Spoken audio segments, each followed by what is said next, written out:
அதிகாரிகளே எடுத்துக்கோங்க. எத்தனை பேருக்கு பழைய குற்றங்களை பற்றி தெரியும்? எத்தனை பழைய அது போயவே எல்லாம் என்ன பண்ணிடுவான், கீழ்மட்ட இன்ஸ்பெக்டர் வராங்க, அவன் தான் ஃபீல்டு ஆஃபீஸர், ஆள் நடந்தால் இவன் தாங்கிறத ஃபிக்ஸ் பண்ணிடுவான். அந்தளவுக்கு இது இருக்கும். ரெண்டாவது, அவன் ஆளுங்களை பிடிக்க போகிறதெல்லாம் உயிரை கையில் பிடிச்சிட்டு எல்லாம் போவான். பிளாட்ஃபார்மில் போய் படுத்து கிடமா மாறு வேஷத்தில், உள்ளேயே அக்யூஸ்டு உள்ளேயே போயிட்டு வருவான். டெக்காய்ட்ஸ் எல்லாம் துப்பாக்கி எடுத்து சுட்டு போடுவான். ஸ்டூவர்ட் பிரமல்லாம் உள்ளே போனாங்க நம்ம ஆளுங்க, ஆந்திராவில் உள்ளே போய் சுற்றிக்கிட்டு வந்தாங்க. இங்கே உங்களுக்கு ராஜஸ்தானில் போகும்போது அந்த ராஜஸ்தான் கிராமத்தை உள்ளேயே போனாங்க.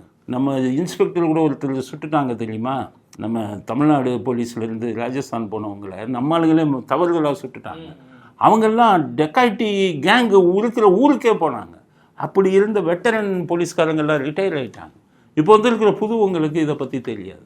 சரியான அனுபவத்தை கொடுக்க இவங்க தவறிட்டாங்க. உயர் அதிகாரிகளுக்கே பல பேருக்கு இந்த மாதிரி கிரைமில் நாலேஜே கிடையாது.